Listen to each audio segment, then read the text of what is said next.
I'm doing my presentation over the book What It Takes to Be Number One, Vince Lombardi on Leadership, written by Vince Lombardi's son, Vince Lombardi Jr. So through the generations, there's always leaders that make an impact on everyone who hears them, and Vince Lombardi was one of those leaders.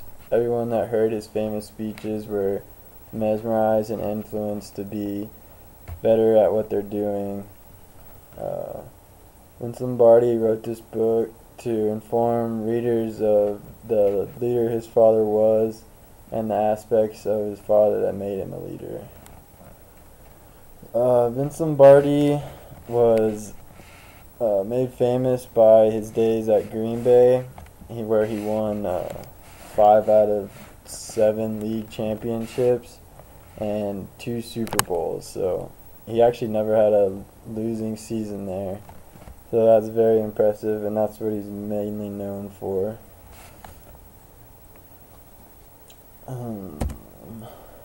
His speeches were very intense, and people were very moved by him.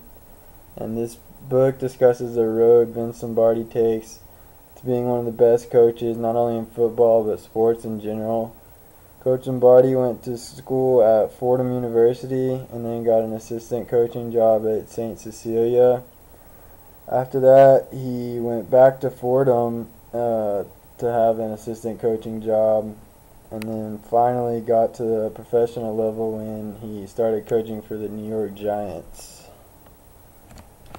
The book teaches many things about leadership, and one of the things Lombardi believed to be most important was that self-knowledge, character, and integrity, competence, and vision are leadership qualities upon which everything else rests.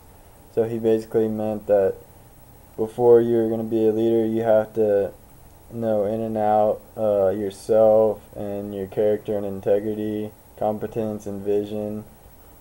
And once you knew those, then you could really build on that and become a true leader. Coach Lombardi stated that in all of my years of coaching, I have never been successful using someone else's plays. This shows that Lombardi has great self-knowledge. He doesn't rely on somebody else to make up plays or to come up with something. He takes it into his own hands and sits down and does it and makes sure it's thorough and it's the way that he wants it.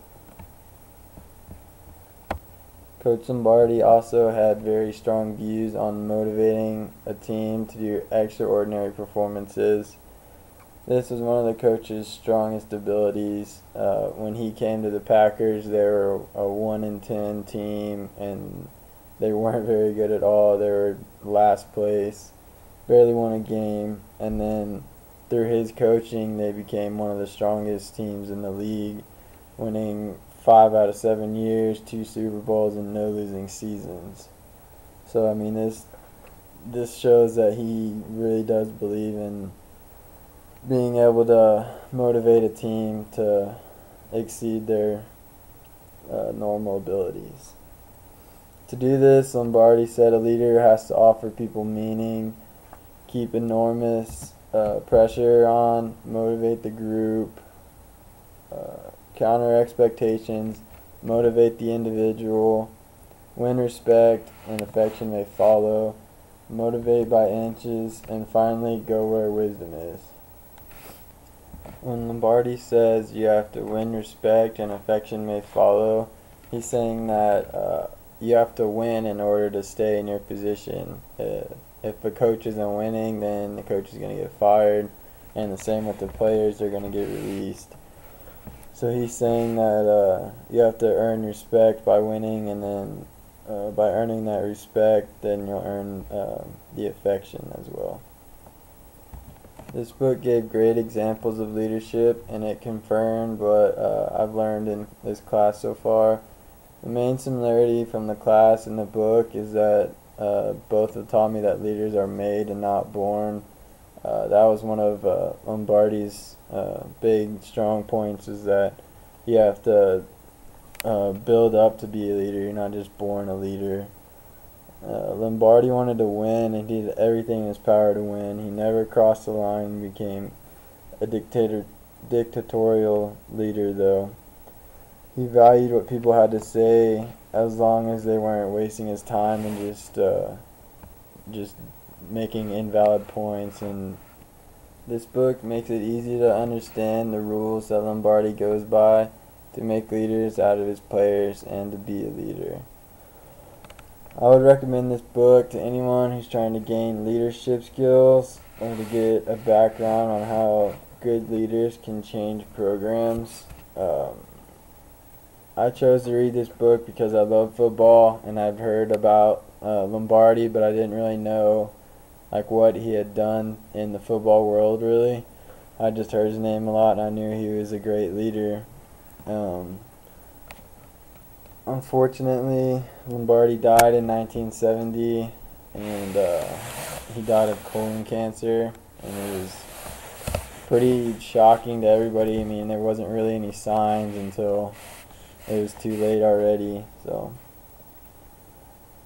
Vince Lombardi Jr. wrote this book to inform readers of the leader that his father was and how he got there, and the aspects of his father that made him a leader, and his characteristics and what he went through to get to where he was in the end, and how great of a man he was.